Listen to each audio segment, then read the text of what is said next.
नमस्कार, मैं हूं शिशिर और आप देख रहे हैं खबर हिंदुस्तान। तो चलिए नजर डालते हैं अब तक की खास खबरों पर। सेना के जवान ने गोली मारकर की आत्महत्या।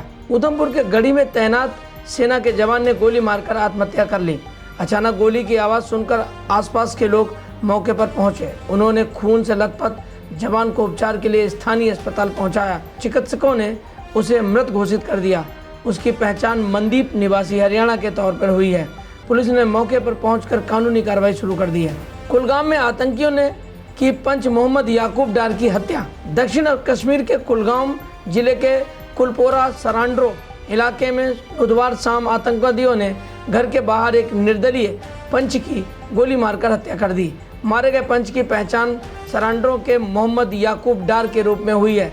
घटना की जानकारी मिलते ही सुरक्षा बल मौके पर पहुंच गए और इलाकों को घेर लिया है। हमलावरों की तलाश में अभियान तेज कर दिया गया है। क्वाड बैठक में हिस्सा लेंगे प्रधानमंत्री मोदी। रूस यूक्रेन युद्ध अब चरम पर पहुंच गया है। इस बीच प्रधानमंत्री नरेंद्र मोदी आज अमेरिकी राष्ट्रपति जो बाइडेन, ऑस्ट्रेलियाई प्रधानमंत्री स्कॉट मॉरिसन और जापानी पीएम फूमियो किशिदा के साथ क्वाड लीडर्स की वर्चुअल बैठक में भाग लेंगे। विदेश मंत्रालय ने आज इस बात की जानकारी दी। जानकारी के अनुसार ये सभी नेता रूस यूक्रेन युद्ध पर भी आज चर्चा कर सकते हैं। इस बीच कल ही प्रधानमंत्री मोदी ने भारतीयों की सुरक्षित वापसी के लिए रूस के राष्ट्रपति से बात की है। एक और भारतीय छात्र की यूक्रेन में मौत। यूक्रेन में छिड़े युद्ध के बीच भारतीयों की निकासी के लिए ऑपरेशन गंगा लगातार जारी है। मीडिया ब्रीफिंग में विदेश मंत्रालय के प्रवक्ता अरिंदम बागची ने बताया कि यूक्रेन में रहने वाले एक और भारतीय नागरिक चंदन जिंदल की मौत हुई है। साथ ही बताया कि यूक्रेन छोड़ने वाले भारतीयों की संख्या में भी तेजी से इजाफा हुआ है। एडवाइजरी जारी करने के बाद से करीब 17,000 भारतीयों ने अब तक यूक्रेन की सीमाओं को पार कर लिया है।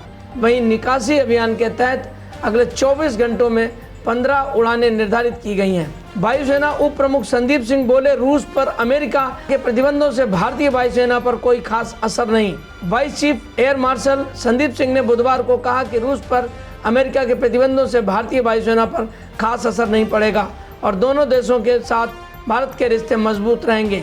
1-2 महीने उपकरण मिलने में कठिनाई हो सकती है क्योंकि हमारे 70% रक्षा उपकरण रूसी मूल के हैं। लालू यादव को जेल या फिर बेल। राष्ट्रीय जनता दल के सुप्रीमो लालू प्रसाद यादव की चारा घोटाले के डोरंडा ट्रेजरी से घपला मामले में जमानत याचिका पर 4 मार्च को झारखंड हाई कोर्ट में सुनवाई होगी।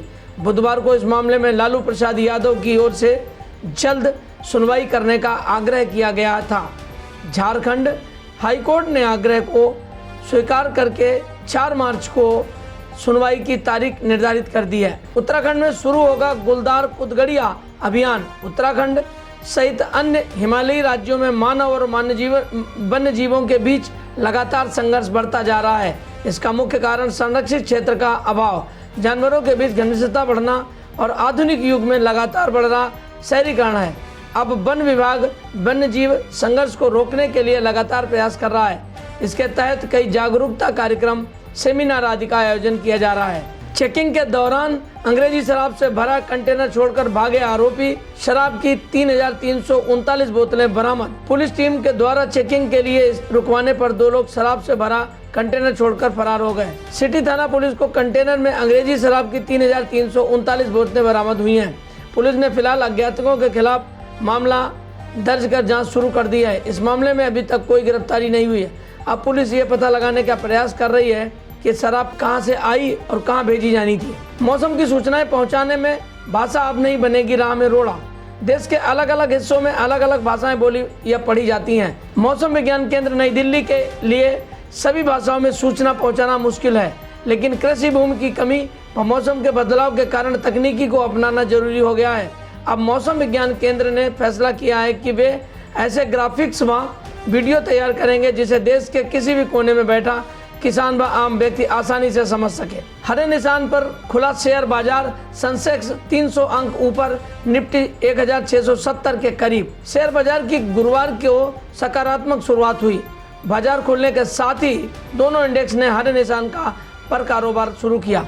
फिलहाल बॉम्बे स्टॉक एक्सचेंज का 30 शेयरों वाला सूचकांक सेंसेक्स 297 अंक की बढ़त के साथ ही 55,766 के स्तर पर कारोबार कर रहा है। तो ये थी अब तक की खबरें। अगला अपडेट पाने के लिए बने रहिए मेरे साथ। और देखते रहिए खबर हिंदुस्तान। नमस्कार।